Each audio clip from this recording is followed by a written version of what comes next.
Managing medical records is a major challenge in healthcare.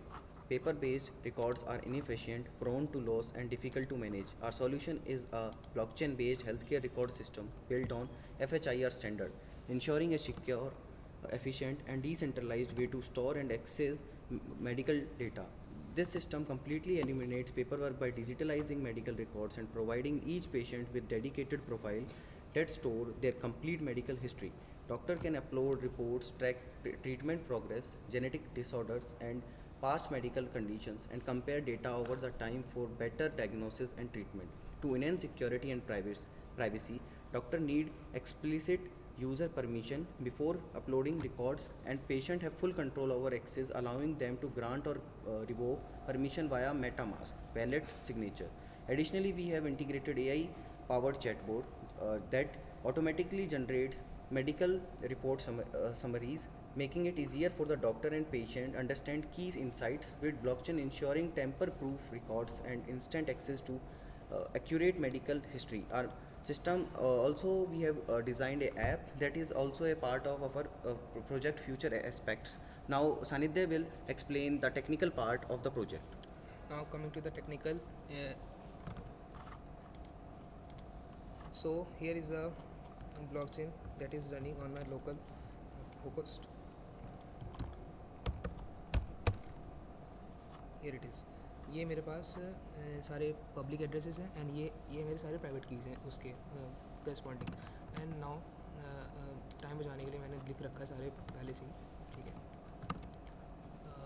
So first of all I will deploy the whole contract.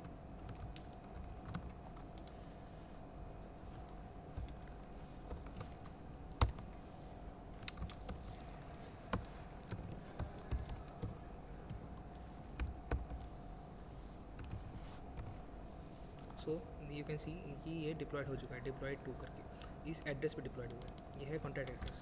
सो मैं क्या करूँगा, पहले इसको थोड़ा export कर लेते हैं.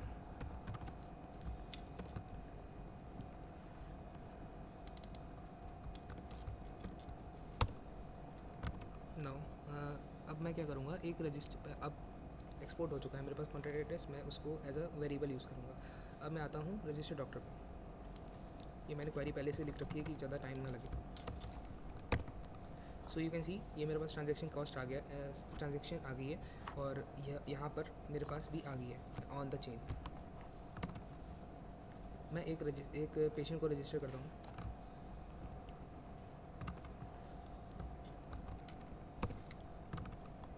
ये यहाँ भी चल रहा है.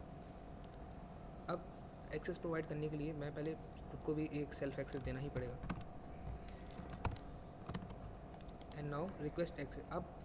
अब मान लीजिए किसी डॉक्टर को रिक्वेस्ट एक्सेस को मतलब रिपोर्ट्स को एक्सेस करना है, तो वो रिक्वेस्ट भेजेगा. So here is the request part. ये रिक्वेस्ट हो गई. And then coming to approve doctor. अब क्या है, अब पेशेंट के पास वो मैसेज जाएगा कि वो अप्रूव करे.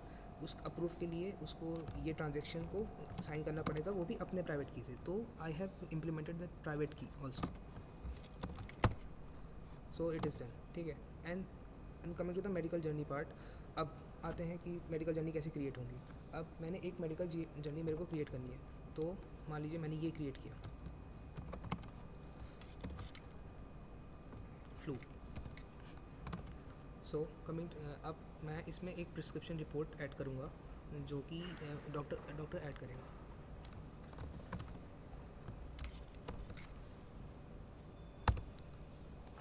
सो इट इज़ एडेड.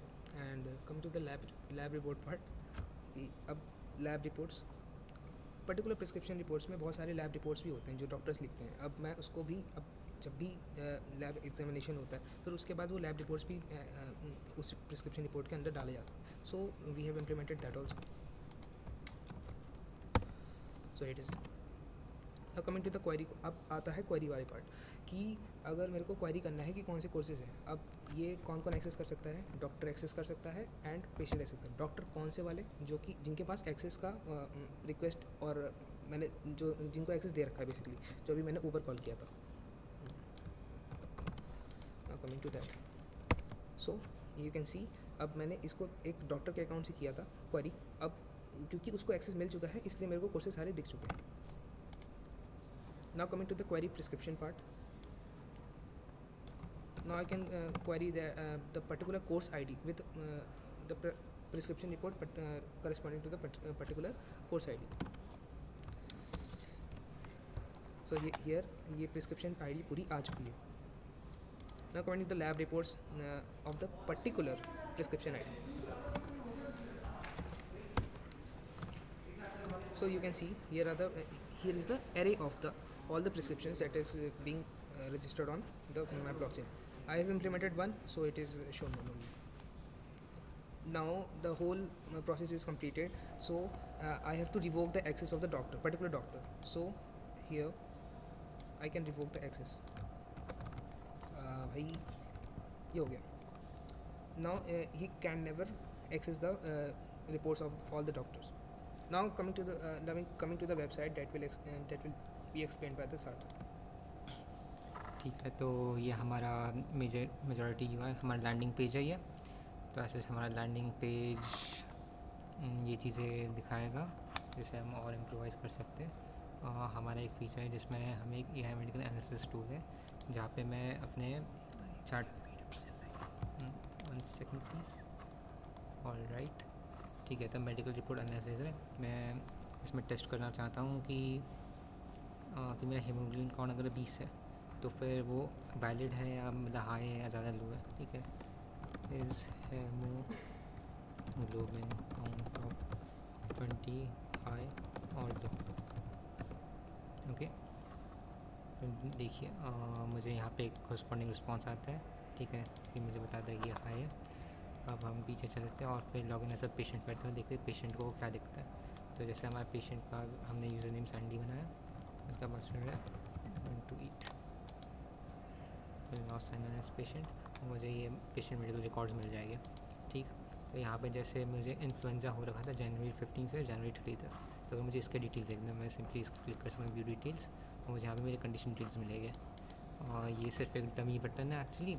इसे दबाने से ऐसे हमारे कोई एडिट्स नहीं हो गए. एक्सक्यूज़ मी, इसे दबाने से हमारे एडिट्स नहीं होंगे क्योंकि हम यूज़र को एक्सेस नहीं देना चाहिए ताकि वो अपने डॉक्यूमेंट्स को गलती से चेंज ना कर दे. या यहाँ पे वो अपने मेडिकल टाइमलाइन देख सकते हैं कि कौन से डेट को डॉक्टर ने उससे क्या डायग्नोज किया था और यहाँ पे उसके जो डॉक्यूमेंट्स अपलोडेड है डॉक्टर ने अपलोड किए. ठीक है, वो अवेलेबल रहेगी उसे. ऐसे जब उसे देखना है कि कौन से डॉक्टर्स के पास उसके डॉक्यूमेंट्स का एक्सेस है जिसने उस तो फिर उसे यहाँ पे डॉक्टर्स दिखेगा जिनका एक्सेस रिवोक कर सकते हैं after his treatment is done. अब हम एक्सेस रिक्वेस्ट में आते हैं. यहाँ पे जो डॉक्टर्स का एक्सेस मिला हुआ है यहाँ पे जैसे हम किसी डॉक्टर के पास गए और डॉक्टर हमारी रिपोर्ट्स को एक्सेस करना चाहता है तो फिर हम उन्हें अपना ऑब्वियसली आधार दे सकते हैं. उस आधार के बेसिस में हमें सर्च करके और रिक्वेस्ट भेज सकते हैं जिससे हमारे पास ये आ जाएगा. अब यहाँ पे हम उन्हें एक्सेस दे सकते हैं या तो फिर हम उनका रिक्वेस्ट रिजेक्ट कर सकते हैं. Majority of the patient is covered by this. Now let's move on to the doctor side. Let's log in as doctor. Our doctor ID is Sarthak. And password is again. Alright, so here it is. For example, यहाँ पे मुझे मेरे patients दिखेंगे. अब जैसे John Doe मेरा patient है, मैं इसके डिटेल्स व्यू करना चाहता हूँ तो वही मुझे अपने डिटेल्स मिल रहे हैं. वही सब सेम चीज़ है. ठीक. अब समझो हमें पेशेंट्स को सर्च करना है. हमारे पास कोई पेशेंट आता है, हम उसे ऑन द बेसिस ऑफ आधार दिखाना चाहते हैं कि हम उसका रिक्वेस्ट लेना चाहते हैं. ठीक है, तो ऐसे अभी ID1 पे हमने इसे मैप किया हुआ है. तो जॉन डो हमारा पेशेंट है. ठीक है, ये हमारे एक और दूसरा जॉन डो है जिसका आधार डिफरेंट है from the initial John Doe. अब हम इसे रिपोर्ट एक्सेस का ऑप्शन सेलेक्ट करें और फिर वो पेशेंट का जो डैशबोर्ड है उस पर उसको रिक्वेस्ट आ जाएगी जहाँ से पेशेंट एक्सेप्ट और रिजेक्ट कर सकता है. अब जो हमारा पेशेंट वाला डैशबोर्ड है वहाँ पे जो एक्सेप्ट वाला कंडीशन है, तो एक्सेप्ट वाली कंडीशन में हमारे प्लान्स है कि जब वो एक्सेप्ट दबाए तो फिर वो एक OTP वाले पेज पे रीडायरेक्ट करे जहाँ पे उसे एक मेल पे OTP आएगा. उस OTP के बेसिस पे वो उसे एक्सेस दे सकता है ताकि एक्सीडेंटली यूजर्स डॉक्टर्स को एक्सेस ना दे दे. So that's the major crux of the idea. There are definitely many improvements we can make, but in this 30-hour time period we were able to complete this website. Thank you.